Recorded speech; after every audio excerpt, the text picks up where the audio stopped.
Hi, my name is Bola. I'm 32 years old. I'm Nigerian. I moved to the UK when I was 17 and I grew up in a family of five, four boys, one girl, and fitness or exercise has never really been a family thing for me. So like an African descent thing, it was mainly just eating as much carbs as possible and just growing as big as possible. That was always, I would say, in trend. I started off being a very skinny boy, skinny kid. My mom was always battering in me, you need to eat more food, you know, a grown man has to be big. A grown man can't be skinny or look weak. So I gained a lot of weight. I wasn't involved in any sport.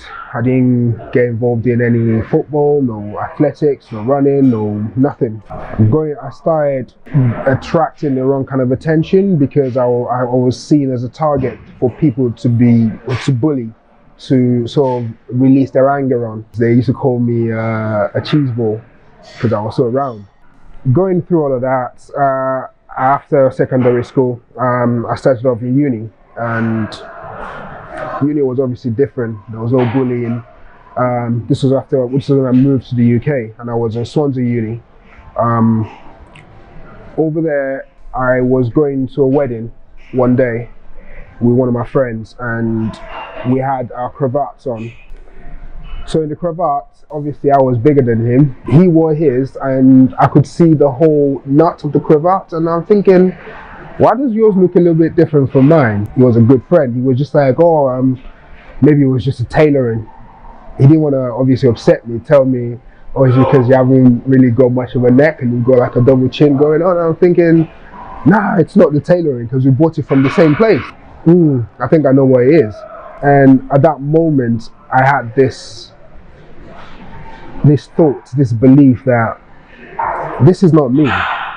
I'm not this person that was created to be upset, to be sad, to feel some kind of way about my body or the way I looked or the way I felt about myself, because all through the days when I was bullied, I hated myself. I wouldn't even look at pictures of myself. I wouldn't even take pictures. I just made a declaration at that moment, and I said to myself, once I come back from this wedding, everything's going to change. I remember my first gym session, I actually went on the treadmill thinking, okay, I'm gonna go for like a little bit of a walk, 10 seconds, a minute, 2 minutes.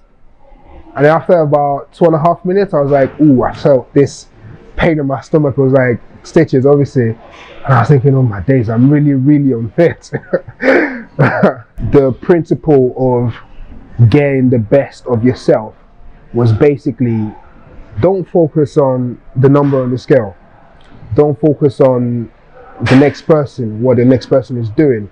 Don't go to the gym thinking, oh, he's lifting 150 kilos.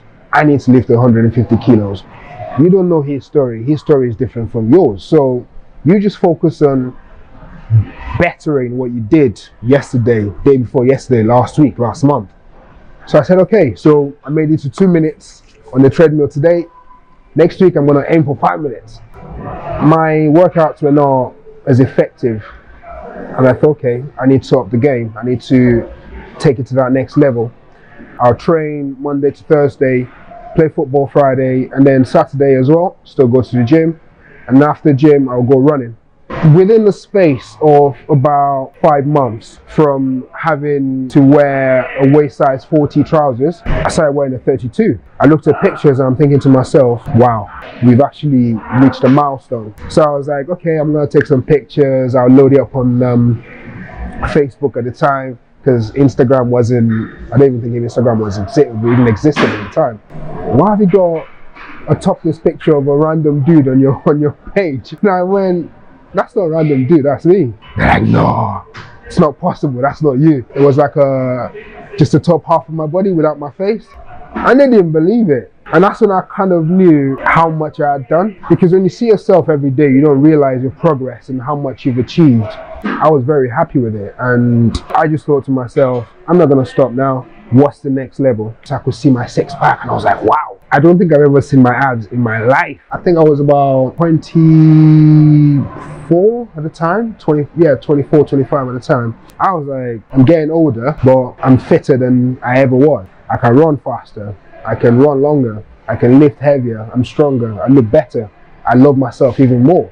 Another article that I read which said if you take every sportsman out of their comfort zone, the only person that could literally survive in anyone else's world is a gymnast. If you take a boxer out of his comfort zone and you take him to football, for example, he will find it difficult. Take a basketballer, they use a lot of their hands and stuff. Yeah, they're tall, they've got long limbs, but tell them to do gymnastics, it's not gonna happen. Yeah, they can dunk and hang off the bar, but yeah, do 20 pull-ups in one go and see if you can do it. No, you can't. It kind of took me out of focusing on lifting just iron into trying to master to lift my own self. So pull-ups, push-ups, different variations, dips, leg raises. And I think that was one of the foundations that really helped me to sculpt myself even more. I didn't think of it as I have to compete, but it was always literally hacked into me saying, look, you need to compete. You're literally just as good as these guys, if not better. They gave me the nickname Spartan because I was the kind of person I never would give up on anything. I remember one of my friends, Joe, he used to say to me, oh yeah, Bola, I've just trained 2 hours. I've just trained 2.5 hours. I really killed it. It's not possible. You wouldn't even last an hour with me. I think he lasted about 20 minutes and it was on the floor. It was last year when I was in the gym and this guy came to me and was like, oh Spartan, I'm going on stage. I want to compete. I was like, to do what? He was like, well, I'm going to compete. I'm going to do this show, Miami Pro or whatever. I'm going to do this other one. And it's like, oh, a month apart. So I need to prep myself. And I was like, I looked at him, I thought to myself, okay, you look like the average gym goer, because this is the thing, prepping or training your body for a stage competition is totally different from just your average, okay, I'm fit, I look good, I'm going to the gym every day or whatever.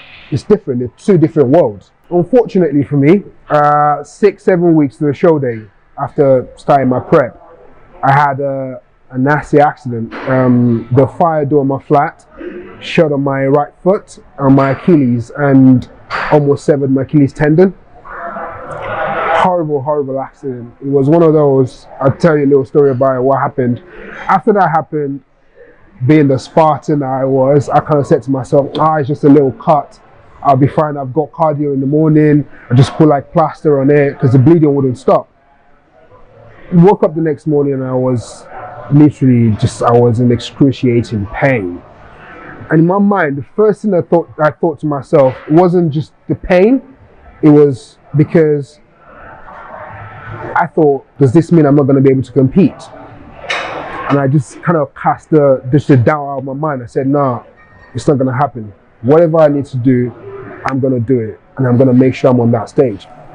Went to the hospital and they said, right, you're actually lucky you're able to still move your foot because you're millimeters away from severing your Achilles tendon. And I was like, oh my God. I think it took about 8 or 9 stitches to put my leg back together. A week after, which means I had 6 weeks to show day, I said to myself, whatever you need to do, go and do that cardio. It's gonna hurt.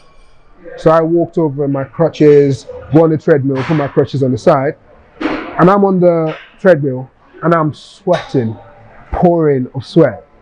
Not from the cardio. People thought, oh my God, he's working so hard. But I was in so much pain, like I was sweating because I was walking on this foot that had just been stitched a week ago. It's a passion of mine. I'm not saying I'm gonna be the best in the world. Fair enough. But I just said, you know what, whatever it takes, I'm going to be the best of me that I could, and I'm going to achieve the best I could in this thing. So this year, 2018, I've already had 4 shows. I also went to Body Power, which is 3 days in a row. Another one of the hardest things I've done because of all the process of staying dehydrated or dry and obviously very low food and all that kind of stuff. But yeah, Miami Pro, I got my pro card. I did the UK Ultimate Physique where I won my class and I qualified for the finals. I did a PCA. Unfortunately, I didn't place in that because competition was really, really high. A lot of it's because it's an international show and a lot of the guys were a lot bigger than me. A lot of people say they want the results on something, they want to achieve something, they want to get better, they want to get fitter, they want to get muscle definition or whatever. Don't look at, as I said before, don't look at other people, don't look at what they look like. Yeah, you can look at people as inspirations, but you're not going to look exactly like the other person. You might have the genetics to even look better than a celebrity fitness actor or guru or whatever. But if you're limiting yourself and looking at this person and focusing on them, you're basically cutting yourself short. If you're passionate about something, you actually love what you're doing, don't give up on it. Just hold on to it. It's not about the money you make from it, but if it's something that gives you happiness, something that gives you peace, something that makes you you, stick to it no matter what. Even if your family is saying, oh yeah, you know, it's not cultural thing to go on stage with your top off or whatever, or you're just too focused on building muscle. Rome wasn't built in a day, and so is your physique, so is whatever you are focusing on, so is whatever you want to achieve. You just have to work hard at it. Thank you very much.